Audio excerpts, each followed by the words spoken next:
I never thought I'd find myself here, feeling the delicious thrill of revenge coursing through my veins. But life has a twisted sense of humor.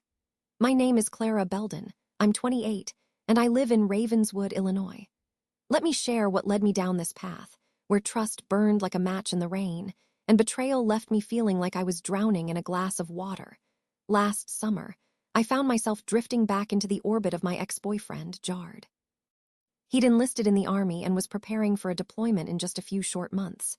We'd already broken up, a messy ending that left bitter aftertastes, but as fate would have it, something called us back together. We began talking again, slipping into old habits like it was riding a bike. The calls, emails, and chats felt flirtatious, almost like we were a couple again.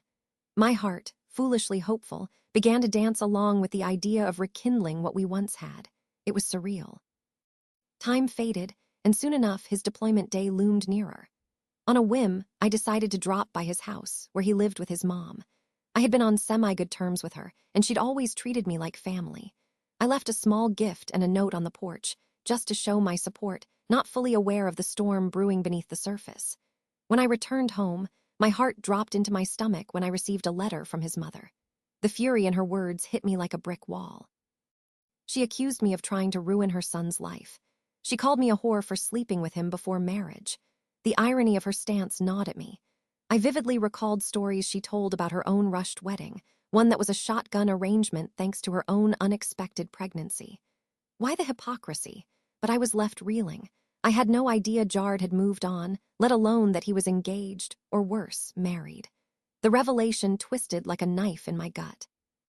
I decided that if they didn't know about his lying ways, they should definitely find out. It was time for the truth to seep into their perfect little bubble. With a burning determination, I printed out every message we'd exchanged. Our chats, flirty texts, and emails were all meticulously compiled like evidence I'd offer in a courtroom. I thought back to the unfamiliar car I'd spotted in the driveway. It was still there when I returned, decorated with a "just married" sign that mocked me. How perfect was it that Jard had not only gotten married, but that his new wife was living at his mother's house. It seemed like poetic justice that they would now eat from the plate he had served. So I crafted my revenge plan. I wrote 2 letters. The first was for his new wife. I poured every bit of anger and heartbreak into that letter, laying out the full extent of Jard's betrayal.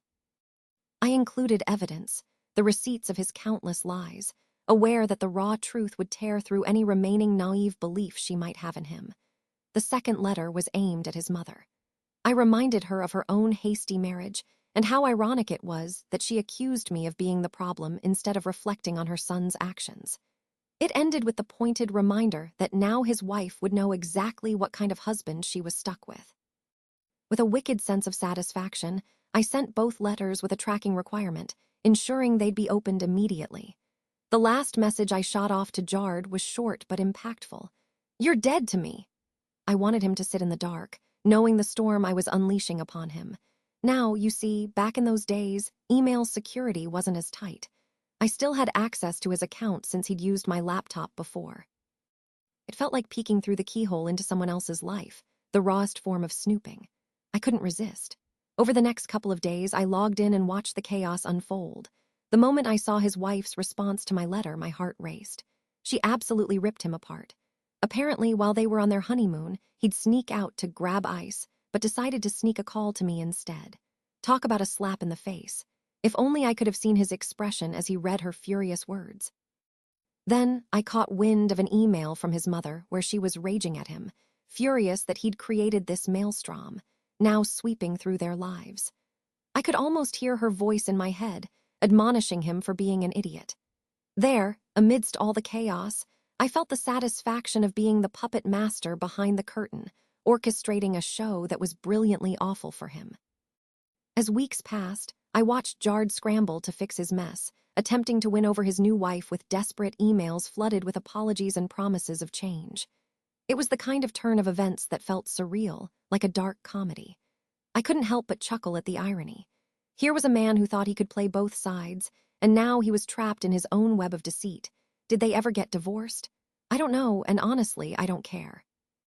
I imagined Jard, sitting in some army barrack, wallowing in the aftermath while I basked in the glow of his downfall. I felt like I was finally free, liberated from the chains of holding on to a relationship that had faltered long ago. Months later, I finally closed that chapter. I knew I had taken my power back, not by sinking to his level or seeking vengeance in a manner that would haunt me, but by allowing the truth to set itself free. I didn't need to lay my hands on him to feel like I won. Watching him unravel from a distance provided all the vindication I craved. As I lit a candle in my room that night, I felt peace settle over me. I had learned that justice might not always come from direct confrontation. Sometimes it lies in careful planning and letting the universe catch up to those who do wrong. And for me, that was more than enough.